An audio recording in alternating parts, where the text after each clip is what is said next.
I was 18 years old when my sexual assault took place.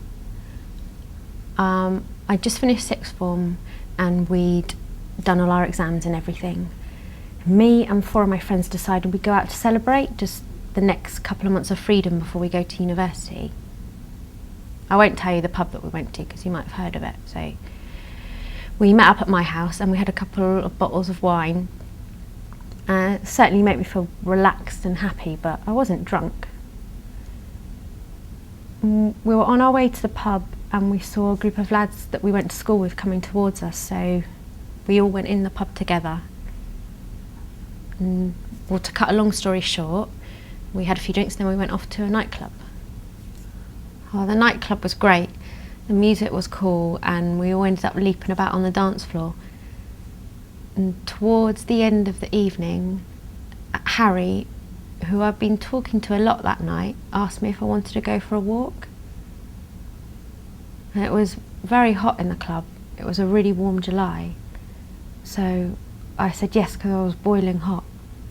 And I told my friend that I'd be back at 2, which is when we'd booked the taxi.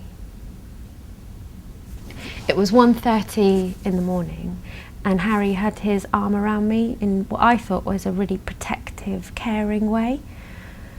We'd all of us been friends at school and I'd never thought about him in any other way other than a mate. We were just walking and chatting and my head felt quite fuzzy. And then I suddenly realised that we were somewhere that was really quiet, round the back streets. And I can't really remember how it happened, but he leaned me up against a disused factory door and was kissing me. And his hands were everywhere. I tried to say something, but he was kissing me forcefully. And by the time I got a chance to speak or show any emotion, he pushed his hands up my skirt and into my knickers. And eventually he leaned back and I just said, "I don't like you like that." And he just said I was joking and that we both knew that we liked each other and that we were just both up for a bit of fun. And I don't know why, but I smiled and managed to strain a laugh and said, "Oh well, we better get back to all our mates because the taxi will be there." So we went back to meet the others and I didn't say anything. And all us girls got in a taxi and it dropped us off at our houses. I ran into the house and I went straight into the shower. I remember my mind was racing. I couldn't help thinking how stupid I'd been.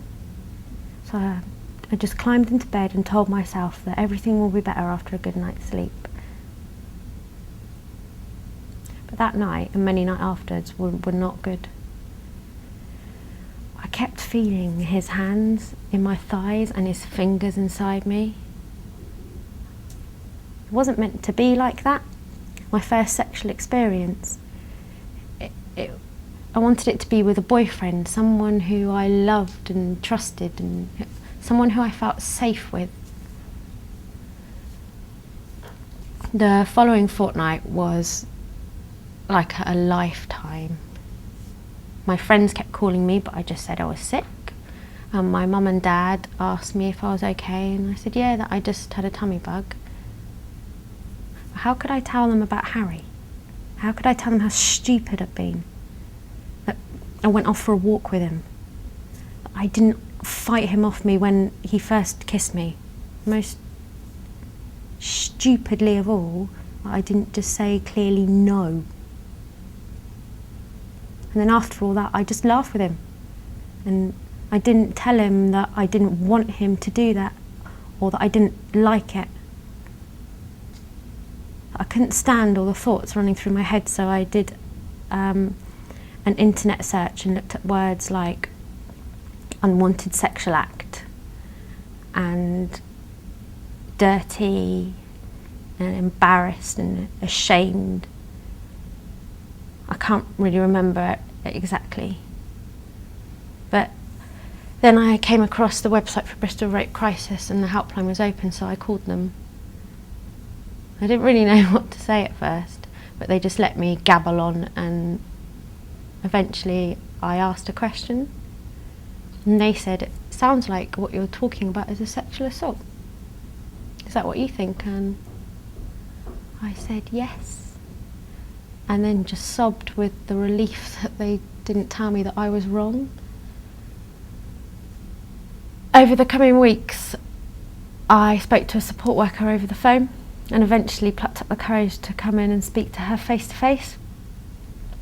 And I talked about my issues of feeling stupid, that it was my fault for messing around and dancing with him.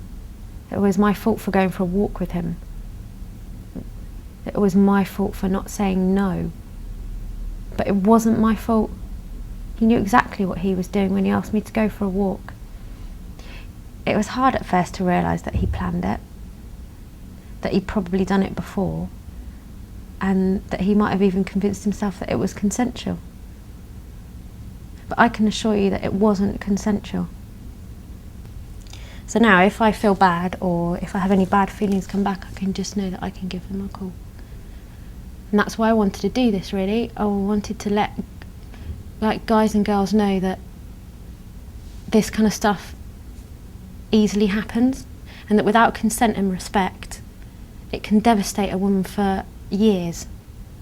And I feel lucky, really, because my support worker said that some women don't talk about this, they just bury it because they feel so like it's all their fault. But now if anyone ever said anything to me about their own experience, I would tell them that it's not their fault.